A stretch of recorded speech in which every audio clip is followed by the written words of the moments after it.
हाल के दिनों में भारत और बांग्लादेश के रिश्तों में एक अप्रत्याशित मोड़ आया है, जब भारत सरकार ने बांग्लादेश के लिए दी जा रही ट्रांसशिपमेंट सुविधा को अचानक बंद कर दिया।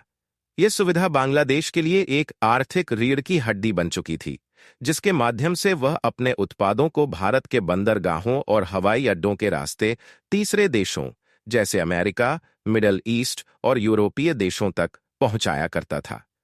भारत ने यह सुविधा वर्ष 2020 में बांग्लादेश को देना शुरू की थी, जिसका लाभ उठाकर बांग्लादेश ने भूटान, नेपाल और म्यांमार जैसे देशों के साथ व्यापार को मजबूती दी और अपने निर्यात में भारी इजाफा किया। आंकड़े बताते हैं कि पिछले कुछ वर्षों में बांग्लादेश का ट्रांसशिपमेंट आधारित निर्यात 46% तक बढ़ा है और वर्ष 2024 तक यह करीब 50 अरब डॉलर तक पहुंच गया, जिसमें से लगभग 83% हिस्सा केवल गारमेंट उद्योग से जुड़ा हुआ था। भारत के इस फैसले से न केवल बांग्लादेश के निर्यात पर असर पड़ेगा, बल्कि उसकी लॉजिस्टिक्स व्यवस्था भी बुरी तरह से चरमरा जाएगी, क्योंकि वैकल्पिक मार्ग महंगे और समय लेवा होंगे।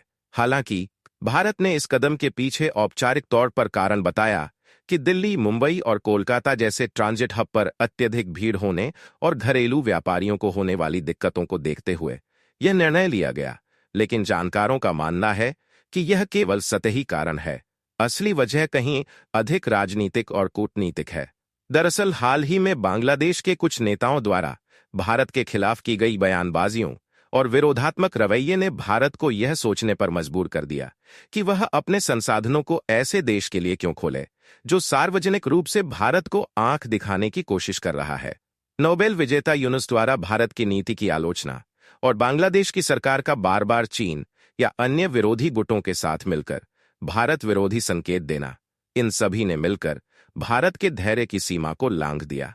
इसीलिए भारत ने अब सख्त रुख अपनाते हुए ट्रांसशिपमेंट सुविधा पर रोक लगा दी और यह दर्शा दिया कि भारत अब शांति और सौहार्द के नाम पर अपने राष्ट्रीय हितों की बलि नहीं देगा।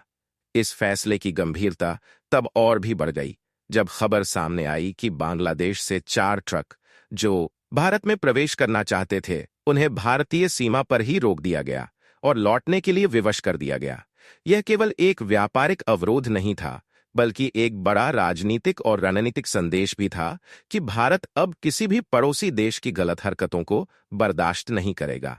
भारत ने साफ कर दिया कि जो देश मित्रवत व्यवहार करेगा वही भारत की सहूलियतों का लाभ उठा सकेगा, और जो देश भारत को खेलने की चीज समझने की भूल करेगा उसे उसका अंजाम भुगतने के लिए तैयार रहना होगा। भारत की यह नीति अब पुराने दौर से बिल्कुल अलग है। अब न तो वह केवल सॉफ्ट पावर के नाम पर चुप रहेगा और न ही यह मान लेगा कि हर पड़ोसी उसकी उदारता का हकदार है। बांग्लादेश के लिए यह एक चेतावनी है, लेकिन साथ ही यह एक मिसाल भी है उन सभी देशों के लिए जो भारत के खिलाफ जाने की सोच रखते हैं। भारत का यह कदम यह भी दर्शाता है कि अब वह वैश्विक मंच पर केवल एक आर्थिक ताकत ही नहीं, बल्कि एक कूटनीतिक और राजनीतिक रूप से आत्मनिर्भर राष्ट्र के रूप में उभर चुका है, जो अपनी रणनीतिक सीमाओं और हितों की रक्षा के लिए हर आवश्यक कदम उठाने को तैयार है।